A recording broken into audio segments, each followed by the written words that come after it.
Hello, my name's Elton Barker. I'm a reader in classical studies at the Open University. So by classical studies I mean stuff about the ancient Greek world, that's the literature, the history, the culture. I'm particularly interested in epics, the epics of Homer, the Iliad and Odyssey, historiography, so that's the histories of Herodotus and Thucydides, and also tragedy, in particular Sophocles and Euripides. I'm here in Berlin to work on a project that's investigating representations of geographic space in Herodotus' histories. Let me just say maybe something a little bit about the people that I'll be working with, and then a little bit about the project itself. So there are two groups here in Germany that I'm working with, one in Berlin and one at the University of Leipzig. The people in Berlin are a group working on, well, the group is called Common Sense Geography, and they're working on cognitive ways of thinking about the ways in which space is represented in the ancient world. So this is cognitive ways of thinking about representations of space before the invention of cartography, or at least before the advent of cartography, when it really took off, and with the discovery of the Americas, and with a way of viewing the world from a bird's eye perspective, which I think is just so closely tied up with nation state building. So we're interested in the ways in which space is talked about and represented and conceived in narrative, and then in particular the histories and literatures of the ancient Greek and Roman worlds. So this is one group that I'm working with here in Berlin. The other group, the people in Leipzig, are coming at similar questions, but from a very different perspective. So these people are, there's a group there that who are computer scientists who want to work with humanists to ask humanistic questions of large sets of data that we now have online. And one question that they're thinking of, and this is where I'm involved, is thinking about ways in which we can extract geographic data, so spatial data, from texts in a semi-automated way. We can all read through a text or a series of texts, thinking about, for example, where places are mentioned or other kinds of geographic data. And that's okay for 2, 3, 4, 5 texts. But if you're dealing with many texts, it's the point is to try to use semi-automated ways to enable us, to help us out with extracting this kind of spatial data. And of course that's just one aspect of it. One aspect is to extract the spatial data. Then you want to aggregate that, you want to visualize it, and you want to analyze it. And these are all methods and approaches that require both computer scientists and humanists working together. The computer scientists, because they've got the technical brains, the know-how to extract this data, and then the humanists, that's someone like me, comes along to try to help ways, first of all, to identify what kind of geographic data there is to extract in the first place, to identify it and extract it, and then secondly, to make use of it. Okay, so what? So what, we now have all of this geographic data. How does that help us think about the ancient world and the kind of cultural geography of the ancient world? So these two projects, one in Berlin and one in Leipzig, are all about really thinking about the cultural geography of the ancient world. And in particular, my project is looking at Herodotus' histories. Herodotus is writing about 430, 420 BC. He's writing a generation or two after the Persians have invaded or come into conflict with his peoples, the Greeks. So his whole history has a purpose. It's to answer a question: why is it that the Greeks and the barbarians, the Persians, come into conflict with each other? And to answer this question, he goes about the then known world to try to figure out why it is that these peoples came into conflict with each other. And what I'm really interested in there is the kinds of places he mentions, and in particular the kinds of relationships that he constructs in his narrative.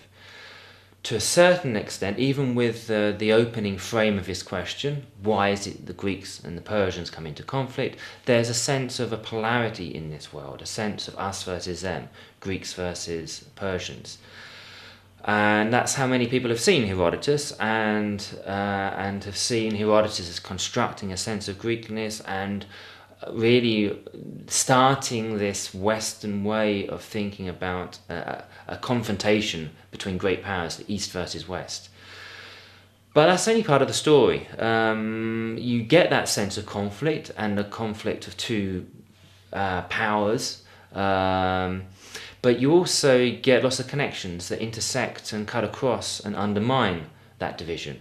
And that's really what I'm working on, and that's how I'm using both these cognitive approaches and also digital approaches to think about relationships between places, as Herodotus intersects this world by constructing networks of places.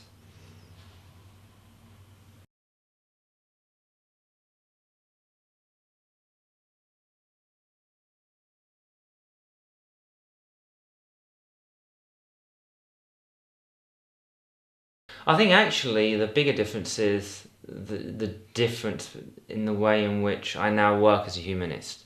When I was doing my PhD was looking at representations of debates, how debate was depicted in ancient Greek epic, historiography and tragedy. So asking the question, who does debate, where can they do it, who can't do it, what consequences follow from it, this kind of question.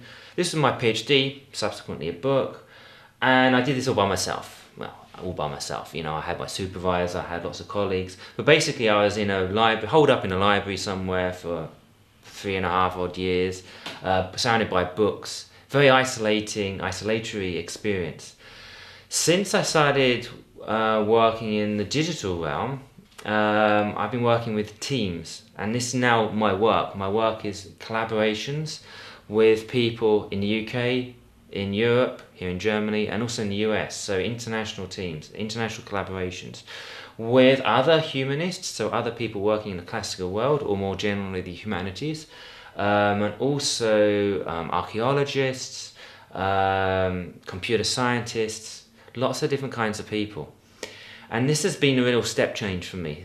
So working by myself on a particular project to working in teams of people, managing people, collaborating with people. And this has been, perhaps it's a more scientific model, but it's been a lot of fun. I've really enjoyed it. You get to work with great people, you can work off them, you see that you don't have to do everything by yourself, that actually you have a particular role to play, a particular skill set, but you're not expected to kind of come up with every answer yourself. So this for me is the biggest change, from working in humanities, traditional humanities, to now working in digital humanities.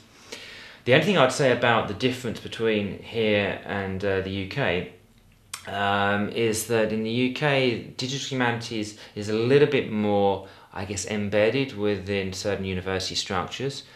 So I'm working with people here in Berlin. There's a digital classics group actually in Berlin, but there's no yet digital humanities post or lectureship or professorship in Berlin, and I think that's a bit of a shame and a bit of a missed opportunity, given the fact that you've got some great people here, and also you've got startup digital companies in Berlin. It's a real hub. It's alongside London as a place where lots of activity is happening, but it's not yet embedded within university structure. So I think the German structure is possibly a little bit slower in catching up with the way things are working, and we're a little bit quicker at doing this in the UK. On the other hand, you have lots of funding available, and the very fact that I'm here on a Alexander von Humboldt senior research fellowship is testimony to the fact that the German government is investing in people, investing in researchers to come to Germany and work with German groups. And that can only be a good thing, and that can only lead to Germany and the people here really developing some really exciting work. The situation in the UK is a bit different, and funding is a real problem. So I think there are swings and roundabouts looking at both systems. I would say that the people that I'm working with in Germany are incredibly friendly, and that I'm learning a lot from them, and I'm having a really good time. So I'm very grateful to be here, and I'm hoping that they're getting something out of this bargain as well, this equation as well.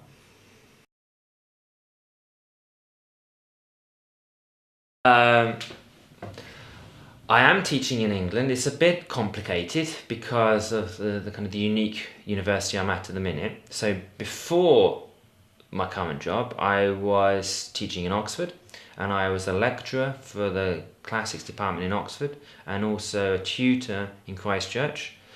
And these two different ways of teaching I really enjoyed. I could lecture for the faculty on Homer, for example, or on tragedy, and I'd have an audience, between 50 and 100 students.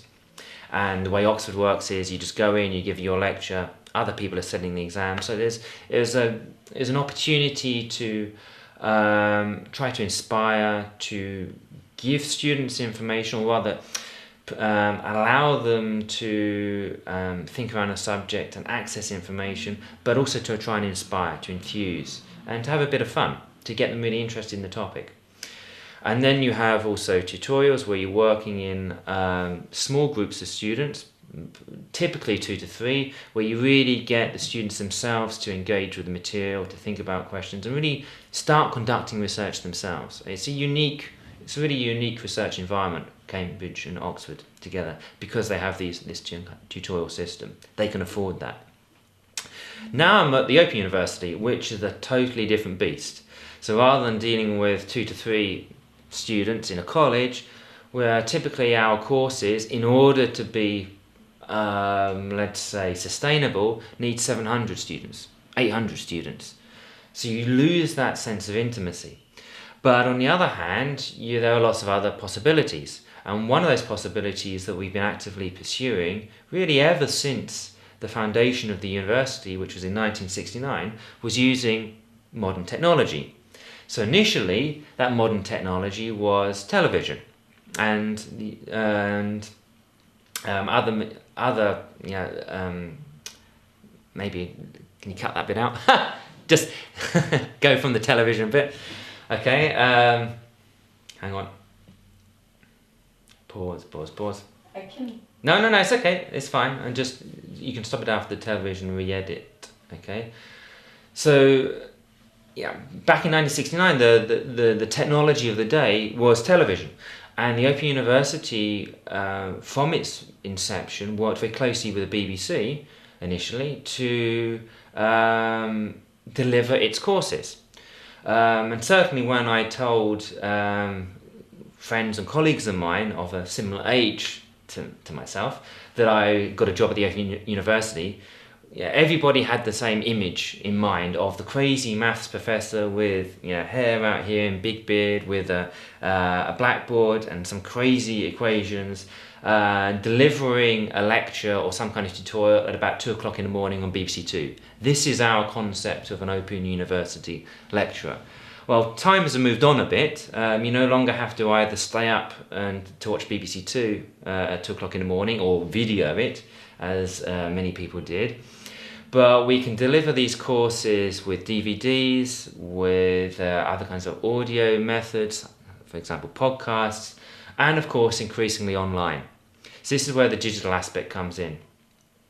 So more and more, we are experimenting with ways in which we can use a digital world, a virtual learning environment, to not only deliver courses and to provide students with materials to think with, but also to provide a context in which they can start playing around with that and doing research for themselves. So in a very different way from what my experience in Oxford, where I had 2 to 3 students, getting them to start doing research because I was there and I could ask them questions.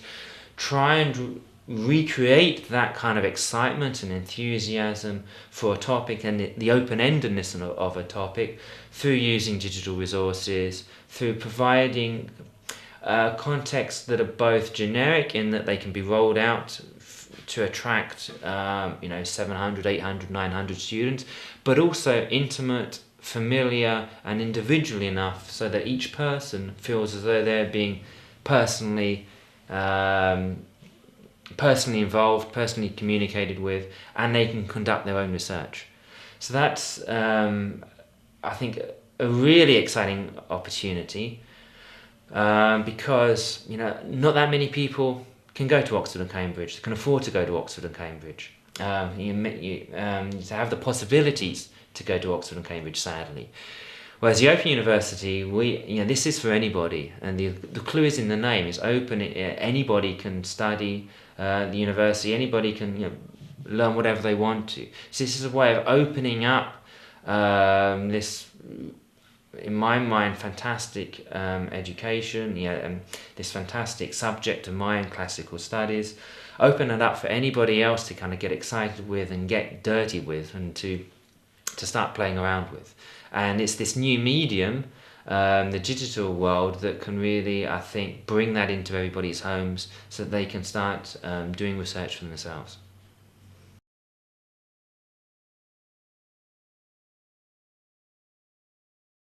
The Open University at the minute, we have humanities undergraduate degrees, and then if you want to specialise in classical studies, you can do an MA, PhD. And I think there are moves afoot to allow people to major in classical studies as undergraduate students. But yeah, we have humanity subjects where at the minute you can take your classical studies options. At the minute, we don't have digital humanities courses themselves, so we're not teaching digital humanities. There are other universities such as King's College London, University College London, that have got these incipient digital humanities degrees that I think are really exciting, and I think we can certainly learn from them to see how we might want to go about doing that. So what I've been talking about is ways of using the digital medium and digital resources to be able to deliver and to allow people to conduct research in classical studies, but not actually teaching the subject of digital humanities itself.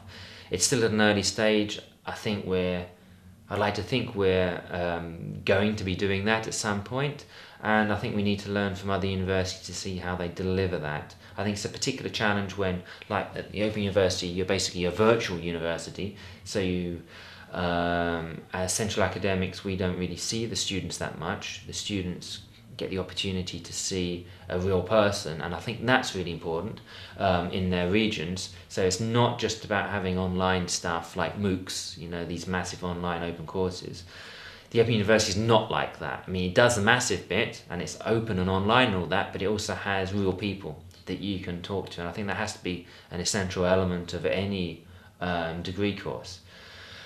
So we have all that set up for the traditional humanities subjects, and the digital humanities aspect at the minute of the Open University is very much research based. So we have a research community, increasingly so actually, increasingly link-ups across the university as well as with other institutions, and also as elements embedded within traditional humanities courses such as classical studies or English or history. We don't yet have a dedicated digital humanities program, but that's something I'd like to see, and I think it's something that we're moving to.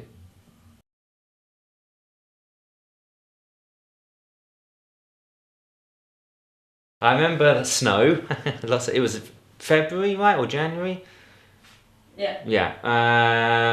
I remember it being a very beautiful place, Würzburg, although apparently this beauty has been recently reconstructed after a certain episode in about 1944-45, where apparently the Brits didn't really leave much of Würzburg left. So I'm really sorry about that.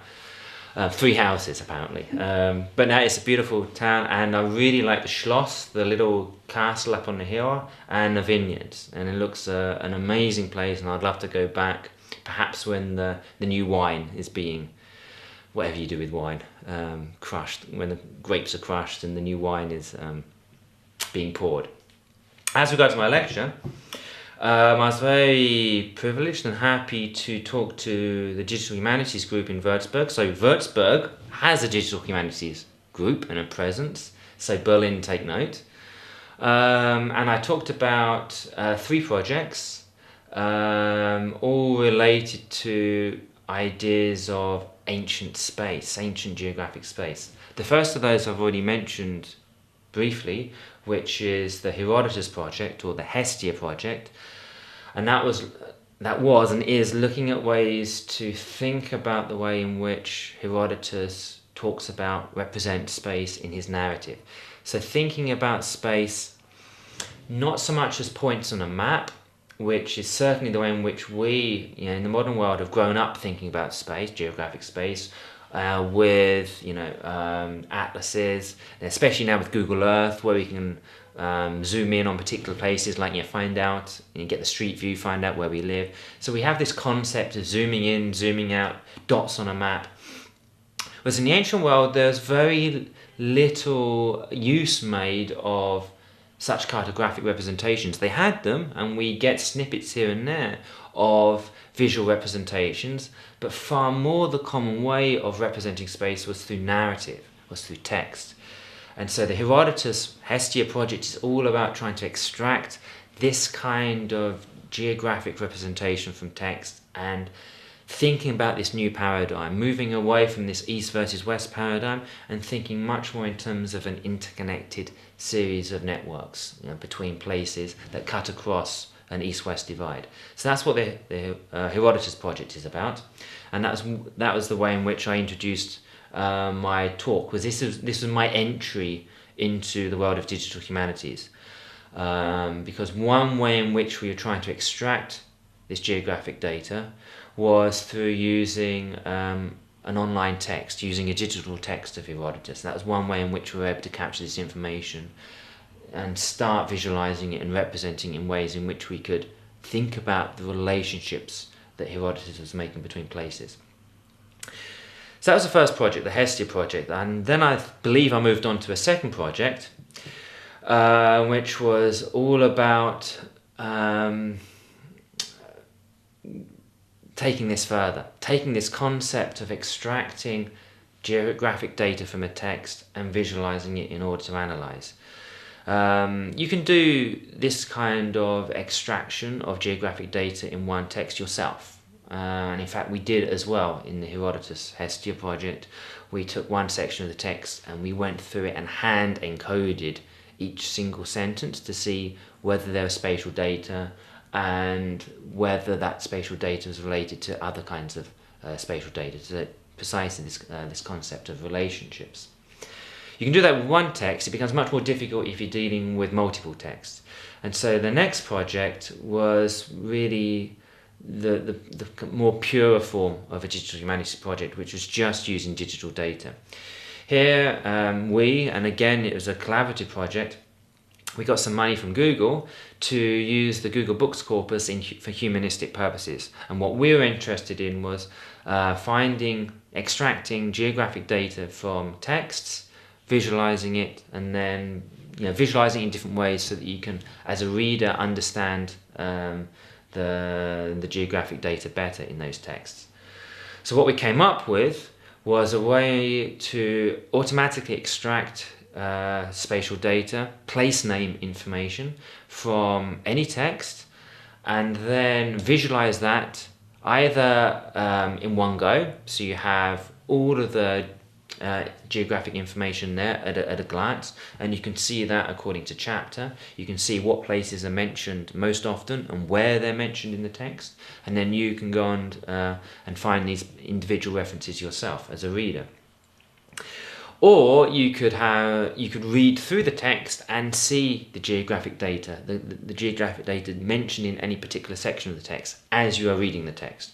And so this is a way in which it's like a timeline view or bookline view. So you're reading through the text, and as you read through the text, the places that get mentioned in a particular section of the text appear in a kind of map form to the side of the text, or you can scroll underneath through the different books, and again see the places coming out of focus. So you get a sense of where the author's perspective is, and you get a sense of movement, and that's, I think, one of the key concepts that the digital medium is helping us to extract from these texts. The sense that spaces move, the place moves.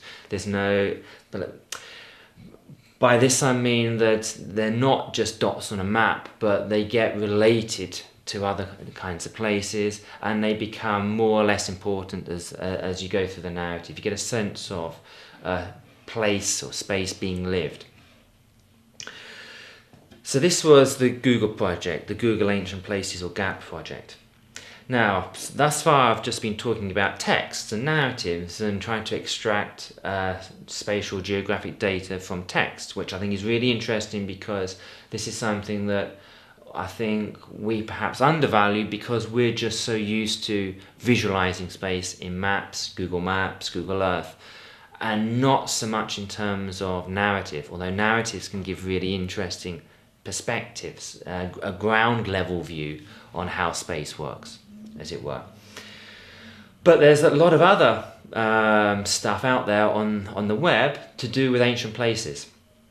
And so a third project, and this is the last project I talked about in Würzburg, is called the Plagios project, and this is all about trying to make use of online resources that reference ancient places. So there's not just narratives and texts that reference ancient places, there's also archaeological data, archaeological reports, materials, material culture, digital photographs of particular sites, other kinds of visual evidence, maps as well, as we get later into the Roman period and the Byzantine period, or indeed if you move away from the Greco-Roman region entirely and think about China.